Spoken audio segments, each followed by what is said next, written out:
Okay, Assalamualaikum warahmatullahi taala wabarakatuh. So kita jumpa lagi dalam kelas kita yang seterusnya, kelas sains komputer tingkatan 2. Okay, so hari ni kita masuk tajuk baru. Tajuk ni besar, best. Okay, kita akan belajar bagaimana kita nak bina algoritma. Kita akan belajar tentang algoritma. Apa tu algoritma? Pernah dengar tak? Tak pernah? Cuba tanya mak. Tahu tak? Algoritma ada apa? Algoritma, apa itu algoritma? Kita tanya. Okey, so algoritma ni apa benda? Okey, dalam istilah bahasa dia, algoritma ni menunjuk kepada langkah-langkah logik. Okey, untuk menyelesaikan secara sistematik. So masalah ni. Masalah lagi. Banyak masalah kan? Okey, so dia adalah urutan. So kita bina. Ingat tak masa tingkatan 1 kita ada bina apa? Kita ada buat apa? Computational thinking kan. Langkah terakhir adalah kita lepas kita dah selesai masalah, kita dah pecah lah, kita dah buat, kita create satu algoritma. So kita create satu kaedah step by step bagaimana kita nak selesaikan masalah yang tadi. Nampak kita ada guna langkah pertama apa, langkah kedua apa, langkah ketiga. Itulah algoritma. So dia mesti langkah logik menyelesaikan masalah secara sistematik. Okey, so benda yang kita perlu tahu tentang algoritma ni secara umum dia. Okey. Yang pertama, mesti ditulis dalam bahasa yang kita faham lah. Kita buat algoritma ni untuk kita. Untuk kalau programmer ni buat algoritma untuk dia. Dia dah tulis untuk tim dia, untuk tim dia. Jadi mesti gunakan bahasa yang difahami. Nak guna bahasa Inggeris boleh, nak guna bahasa apa bahasa, maknanya bahasa yang kita biasa gunakan.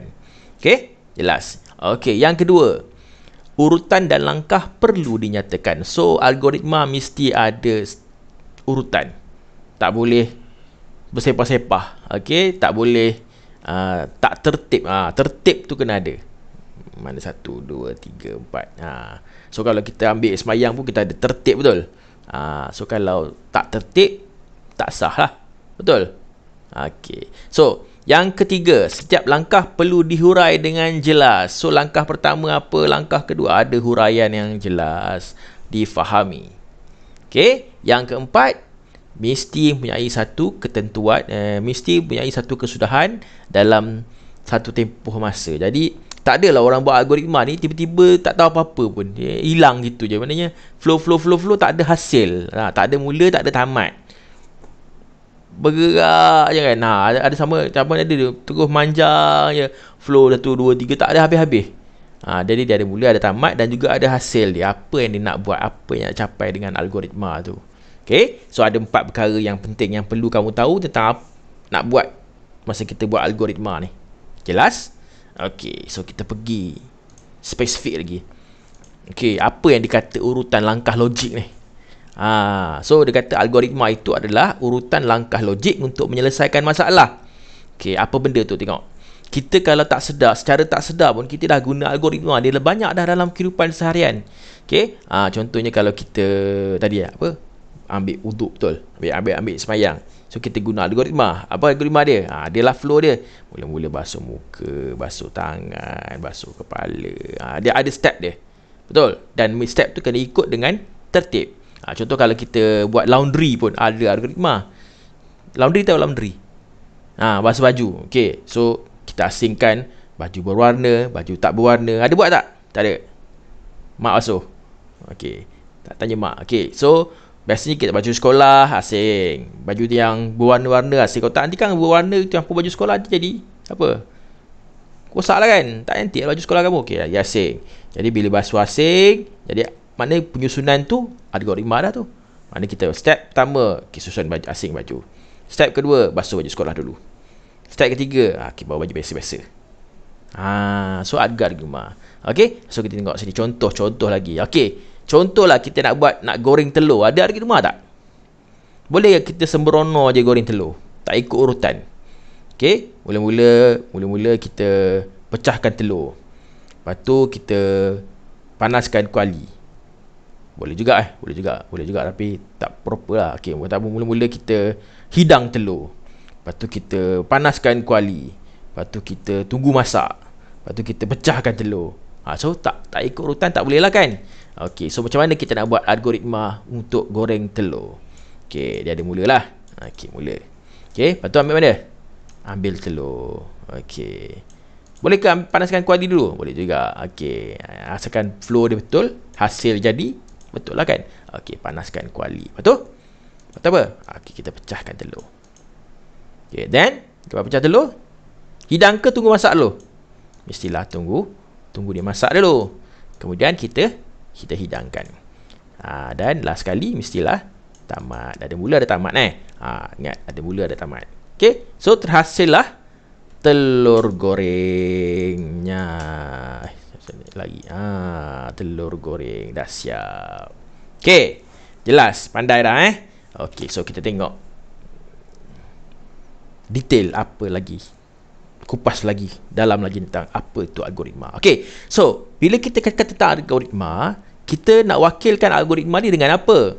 Okey, ada dua kaedah yang utama yang kita gunakan untuk wakilkan algoritma. Yang pertama kita gunakan carta alih. Dan yang kedua kita gunakan pseudocode ataupun kod pseudo. Okey, dua-dua cara, ada banyak lagi cara kaedah, tapi kita akan gunakan yang dua, yang common orang guna biasa dua ni lah. Okey, ada banyak lagi kaedah lain. Kalau kamu Google internet, kaedah-kaedah algoritma yang lain pun ada banyak lagi.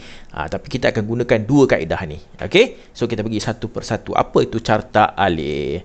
Okey, pernah tengok tak carta macam ni?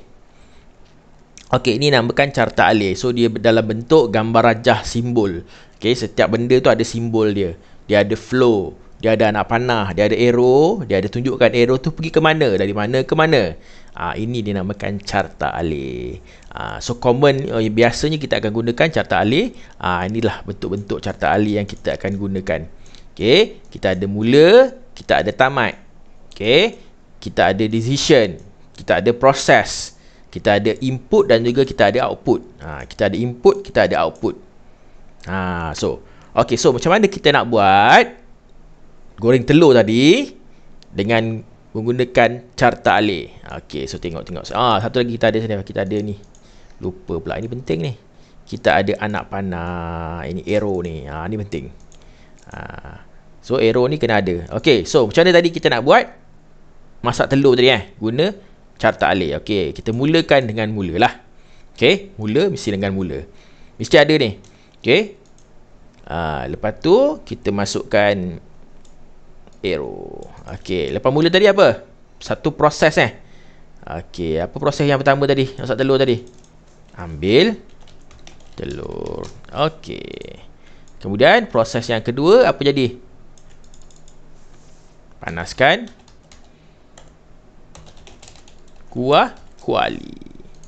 Proses yang ketiga apa jadi? Apa tadi buat? Lepas panaskan kuali, kita pekan telur. Okey. Yang keempat. Apa jadi yang keempat? Tunggu masak. Okey. Yang kelima. Hidangkan telur. Okey, lepas tu apa yang keenam? Tamatlah. Kita ambil anak panah ni. Letak anak panah. Satu anak panah, dua anak panah. Okey, anak panah kena cantum cantum dengan tu. Kena. Kalau ikutkan memang kena. Kena touch. Okey. Okey. Tamat pun ada anak panah. Salah. Okey, so siaplah satu algoritma untuk menggoreng telur. Okey, yang ni tak guna lagi, kita akan belajar kemudian lah macam mana cara nak guna yang ni. Yang ni basic konsep macam mana kita nak buat flowchart ataupun carta alih. Okey, jelas. Okey, kita pergi kepada teknik yang kedua, kita panggil dia sebagai pseudocode ataupun kod pseudo. Okey. So, pseudocode ni dia macam kod arahan je dalam bentuk teks. Dia tak ada gambar rajah, dia tak ada simbol, tak ada apa, cuma dia ada keyword Okey, so kalau nak masak tadi, nak goreng telur tadi, okey, kita akan tulis dia lebih kurang macam ni lah. Okey, mula ambil telur, panaskan kuali, pecahkan telur dalam kuali, tunggu masak, hidang telur, tamat. Okey, nampak macam lebih senang daripada carta alih tadi kan. Tapi daripada segi cikgu rasa, bagi pendapat cikgu, Cikgu lebih suka carta alih tadi sebab nanti bila kamu masuk bahagian looping, bahagian ni kamu lebih nampak flow dia, macam mana benda tu berlaku. Tapi pseudocode pun nampak juga kalau pandai baca, nanti boleh tengok juga, ada juga kod dia macam mana buat Okay, so ini pseudocode. Tadi carta alih. Okay, so dah faham dua jenis benda tadi? Okay, so sekarang cikgu ada satu assignment nak bagi.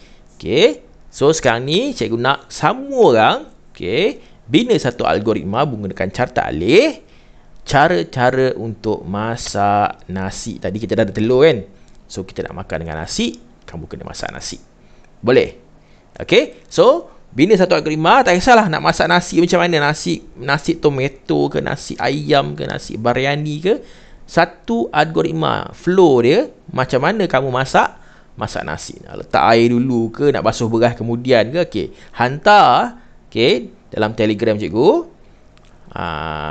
Dan juga nanti kita akan bincangkan, tengok, tunjuk contoh algoritma yang kamu dah buat nanti. Okay, jangan takut salah, cuba dulu. Okay, all the best. Jumpa lagi dalam kelas seterusnya. Assalamualaikum warahmatullahi taala wabarakatuh. Bye.